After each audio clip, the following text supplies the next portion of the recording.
The baby's fine, but what I'm seeing on this screen? My name's Joe, 37 years old, Marine. Just got back from Kandahar 2 weeks ago after an 8-month deployment. I was sitting in that sterile room in Phoenix, watching my wife Melissa get her ultrasound, when Dr. Bradley Richardson's hand started shaking like he'd seen a ghost. "Sir, you need to leave immediately and call a lawyer." The words hit me like shrapnel. Melissa was lying there on that examination table, ultrasound gel still wet on her belly, looking between the doctor and me with confusion painted across her face. Same expression she'd been wearing a lot lately, like she was always trying to figure out what I was thinking. "Is something wrong with the baby?" I asked. My voice stayed level. "Military training does that to you. Keep calm when everything's falling apart around you." Dr. Richardson wiped sweat from his forehead with the back of his hand. He'd been practicing medicine for 20 years, according to the certificates on his wall. This wasn't his first ultrasound, but his face had gone pale, and he kept glancing at the screen like it was showing him classified intelligence. "The baby is fine," he repeated, then leaned closer to me and lowered his voice. "But what I'm seeing on this screen shows 32-week development." The room went silent except for the hum of medical equipment. Melissa was still smiling, still acting like everything was normal. She'd been doing that a lot since I got home. Acting. 32 weeks, I repeated. "Yes, sir." I did the math in my head. 32 weeks ago, I was loading gear onto a transport plane bound for Afghanistan. 32 weeks ago, I was saying goodbye to my wife at Sky Harbor Airport. 32 weeks ago, I was sleeping in a barracks tent on the other side of the world. Dr. Richardson looked at me like he was waiting for something. A reaction, an explosion. Maybe he expected me to start yelling or throwing things. But I just sat there, processing the information like intel from a mission brief. "Joe?" Melissa's voice sounded small. "What's wrong? Why does everyone look so serious?" I looked at my wife. Really looked at her. The way she'd been checking her phone constantly since I got back. The way she'd been talking about the pregnancy like it was some kind of surprise gift. The way she'd insisted on scheduling this appointment for when I could come with her. She'd wanted me here for this moment. The realization settled in my chest like a cold weight. I met Melissa 6 years ago at a barbecue in Tempe. She was working as a dental hygienist, had this laugh that could fill up a room. I was stationed at Luke Air Force Base then, before my transfer to Camp Pendleton. She said she'd always wanted to marry a military man. Said she respected the sacrifice, the service. We got married 3 years later. Small ceremony at her parents' church.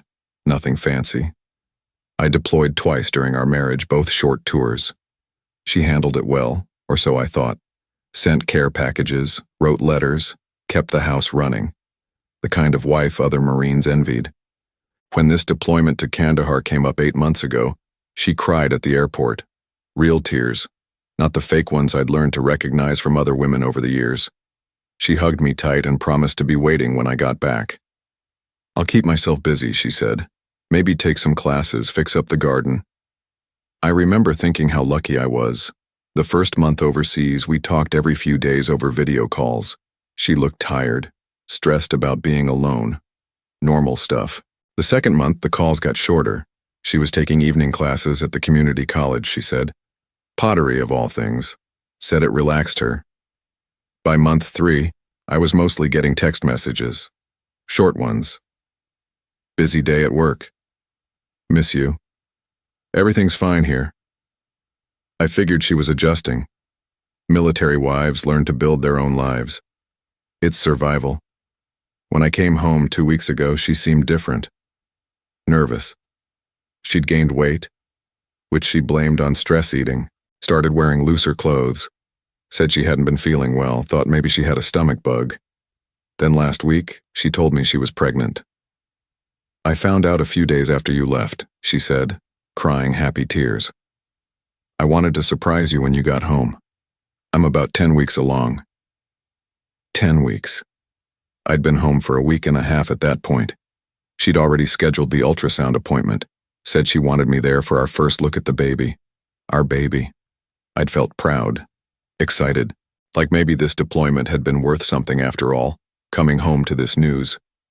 Now I was sitting in this doctor's office watching my wife lie on an examination table, learning that the math didn't work.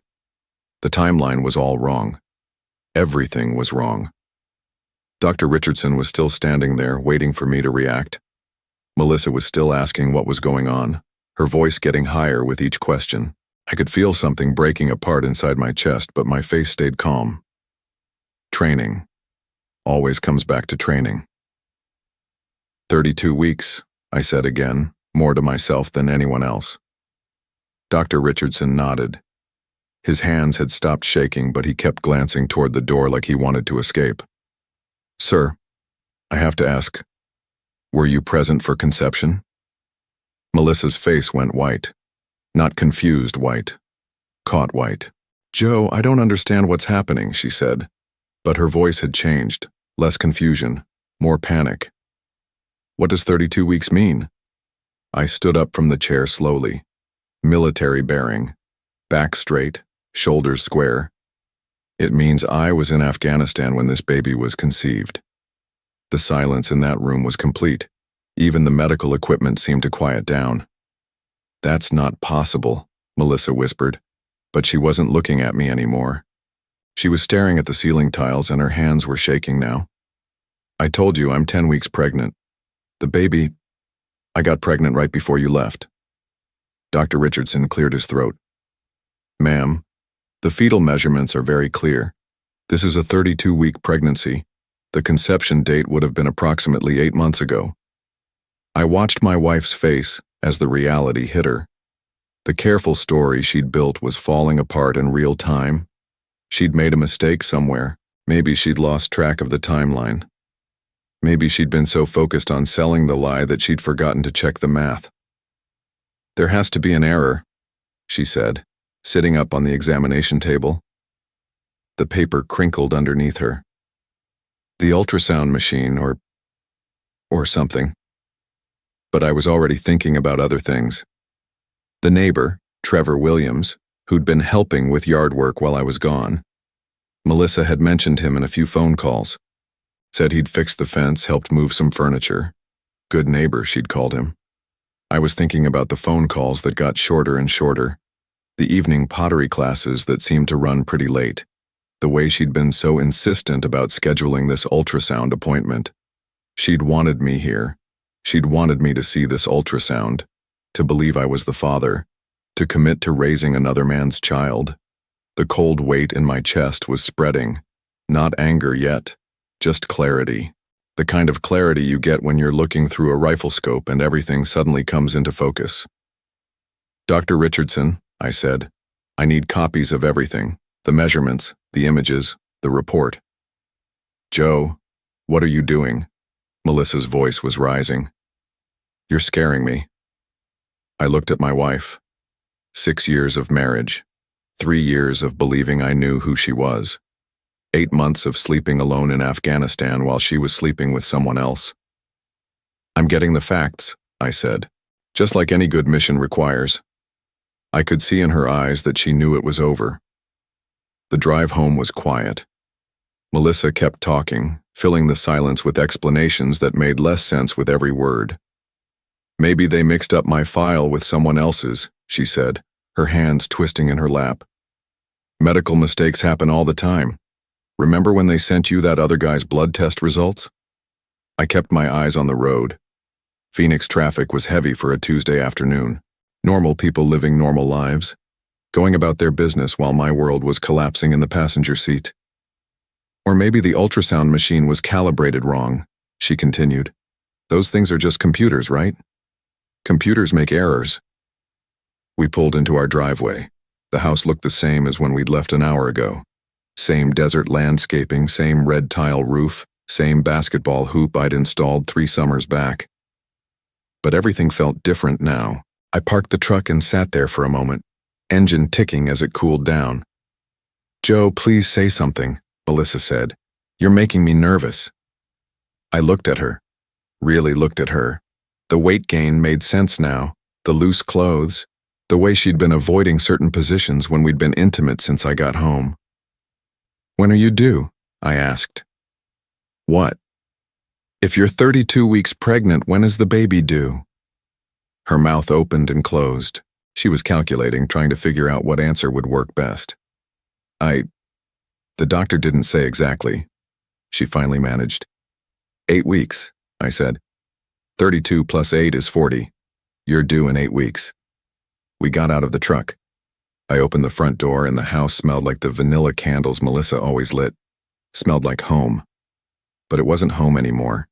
It was a crime scene.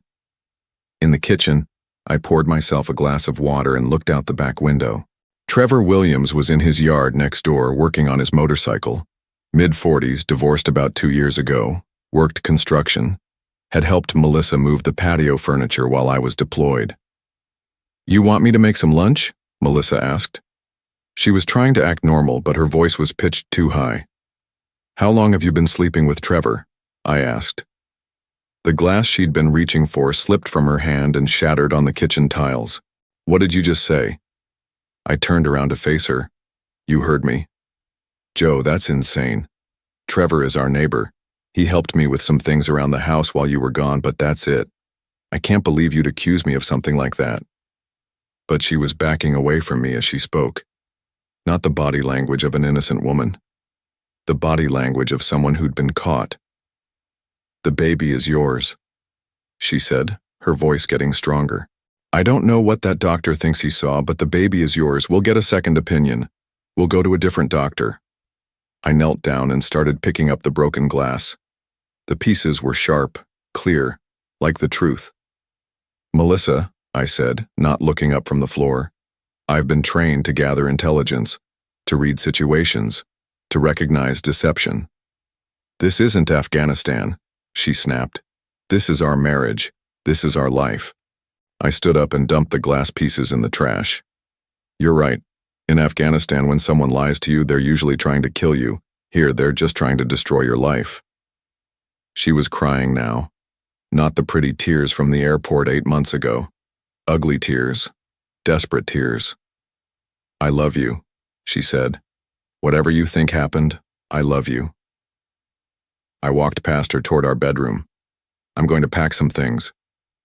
"Where are you going?" "To get a lawyer." "Joe, please. We can work through this. The baby needs a father." I stopped in the doorway. "The baby has a father. It's just not me." I spent the night at a motel near Luke Air Force Base. Cheap place, but clean. The kind of room I'd stayed in 100 times during training exercises. Familiar territory. At 7 a.m., I called my lawyer, Stephen Parker. We'd used him for the house purchase and our wills. Good man, former Army. He understood military life. "Joe, what can I do for you?" I explained the situation. The ultrasound, the timeline, the mathematics that didn't lie. "Jesus," he said when I finished. "I'm sorry, brother. That's rough. I need to know what my options are. First thing, we get you a DNA test. Establish paternity, or in this case, non-paternity. Second, we start documenting everything. The ultrasound report, any communications you have with your wife about the pregnancy. Third, we prepare for divorce proceedings." "What about the house?" "Arizona is a community property state, but infidelity can affect asset division, especially if she was using marital resources to conduct the affair. We'll need proof." After the call, I drove back to the house. Melissa's car wasn't in the driveway. At work, probably pretending everything was normal. I had my key, of course. It was still my house. Inside, I went to our home office. Melissa kept papers in the desk drawer. Bills, bank statements, that sort of thing. I'd never had reason to look through them before. What I found made everything worse. Credit card statements showing charges at restaurants I'd never been to. Hotel charges in Scottsdale. Shopping receipts for men's clothing, size large. I wore medium. Phone bills with hundreds of calls to Trevor Williams' number starting about a month after I deployed. But the worst was a receipt from a women's clinic in Tempe, dated 7 months ago. Prenatal vitamins and a pregnancy test. She'd known she was pregnant almost from the beginning. She'd had 7 months to figure out how to handle the situation, and her plan had been to convince me the baby was mine. I photographed everything with my phone. Evidence. Intelligence. I was putting the papers back when I heard a car in the driveway. Melissa was home early. I was in the kitchen when she came through the front door. She looked surprised to see me. "I thought you were staying somewhere else," she said. "I came back for some things." She set her purse on the counter and looked at me carefully. "Have you been going through my stuff?" Should I have been? Her face told me everything I needed to know. "Joe, whatever you think you found, there's an explanation." I pulled out my phone and showed her one of the photos. The restaurant receipt from 5 months ago. Dinner for 2, paid for with our joint credit card. "Explain this." She looked at the screen and her face went pale again. "I took my sister out for her birthday." "Your sister lives in Tucson." "She was visiting." I swiped to the next photo, the hotel receipt from Scottsdale. "Explain this one." Silence. I swiped again, the men's clothing receipt. And this. She sat down hard on one of the kitchen chairs. The fight had gone out of her. "How long?" I asked. "Joe, how long have you been sleeping with Trevor?" She put her face in her hands. "It's not what you think." "How long?" "Since about a month after you left." Her voice was barely a whisper, but it wasn't planned, it just happened. 7 months, almost my entire deployment.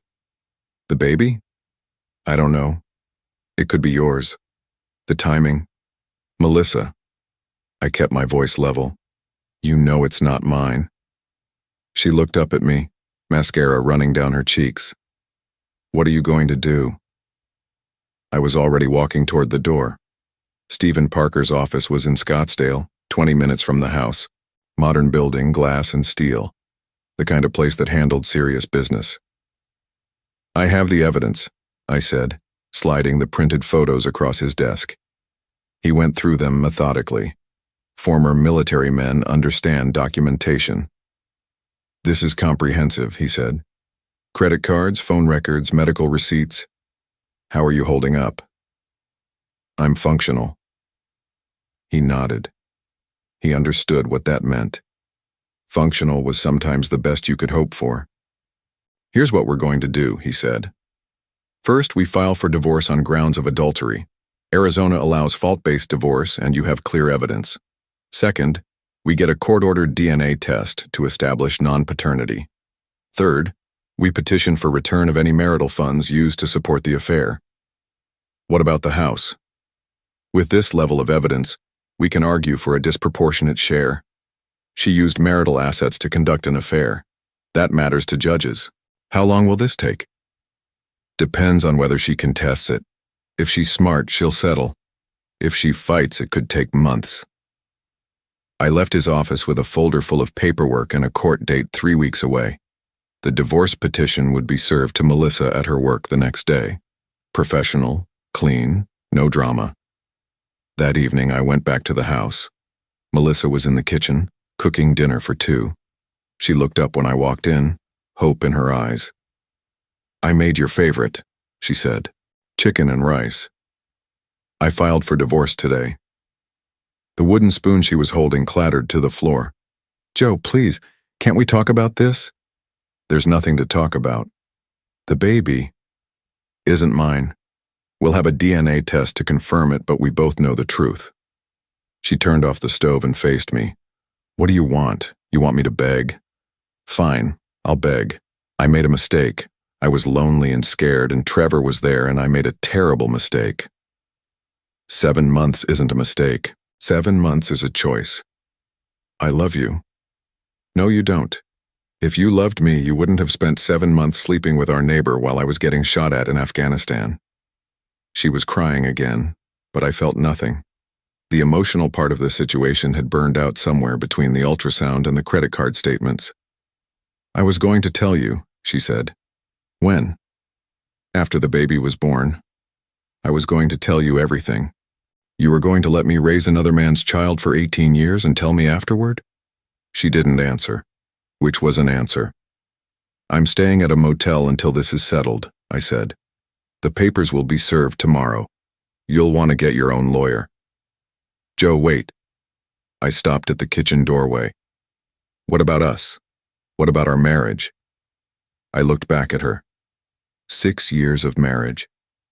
3 years of thinking I knew who she was. There is no us, I said. There hasn't been an us since you decided to sleep with Trevor Williams. I left her standing in the kitchen with dinner getting cold on the stove. Outside, Trevor was in his driveway again, working on that motorcycle. He looked up when he heard my truck start. Our eyes met for a second through the windshield. He looked away first. The courtroom was small, sterile. Judge Patricia Hernandez presiding. Melissa sat across the aisle with her lawyer, a young guy in an expensive suit who looked like he'd rather be anywhere else. Stephen Parker had done his homework. The evidence was organized, documented, undeniable. Phone records, credit card statements, hotel receipts, the ultrasound report showing a timeline that made paternity impossible. The DNA test results had come back the week before. 0 probability that I was the father. Your Honor, Stephen said, the evidence clearly shows that the defendant conducted an extramarital affair throughout the plaintiff's military deployment, used marital assets to support this affair, and attempted to deceive the plaintiff into believing he was the father of another man's child. Melissa's lawyer tried to argue that the affair was irrelevant to asset division, but Judge Hernandez had been doing this for 20 years. She'd seen it all. The court finds that the defendant's actions constitute a significant breach of the marital relationship and misuse of marital property, she said. The plaintiff is awarded 65% of all marital assets, including the family home. The defendant is ordered to reimburse the plaintiff for all marital funds used in furtherance of the extramarital relationship. Melissa stared at the table in front of her. No tears this time. Just defeat. Furthermore, the judge continued, the court orders that the defendant is solely responsible for all costs related to the pregnancy and birth, as the child is not the plaintiff's biological offspring. The gavel came down. Final. Outside the courthouse, Melissa caught up with me. Joe, wait. I stopped walking but didn't turn around. I'm sorry, she said. I know that doesn't fix anything, but I'm sorry. I looked back at her. She was showing now, belly round under a loose dress. In 2 months she'd have a baby with no husband and no father willing to claim responsibility. Sorry doesn't bring back 8 months, I said. She nodded and walked away. 3 months later, I signed the final papers at Stephen's office. The house was mine. The bank accounts were divided as ordered. Melissa had moved out of state, back to her parents in Ohio. Trevor Williams had lost his job when word spread around the construction community. Sleeping with a deployed Marine's wife doesn't make you popular in Arizona's defense-heavy economy. His ex-wife had also learned about the affair during the divorce proceedings, which cost him additional money in their settlement modification. I heard through neighbors that he'd moved to Tucson trying to start over. I kept the house for 6 months, then sold it. Too many memories, too much history in those rooms. I bought a smaller place near the base. Clean lines, no history. I had my truck, my savings account, and a lesson learned about trusting people completely. The deployment to Kandahar had taught me about survival in a hostile environment. Coming home had taught me about survival in a different kind of hostile environment. My commanding officer had offered me another overseas assignment. I turned it down. I wanted to stay stateside for a while, figure out what came next. Some evenings, I'd sit on my back porch and think about the alternative timeline, the one where I'd believed the lie, raised another man's child, never learned the truth. That version of Joe Smith would have been living a completely different life, built on deception. I preferred the truth, even when it was ugly. The military had taught me that clear intelligence leads to better decisions, in war and in life. Melissa's deception had failed because she'd underestimated the power of simple mathematics and a Marine's commitment to facts over fiction. Sometimes the strongest response to betrayal is simply refusing to participate in someone else's lies.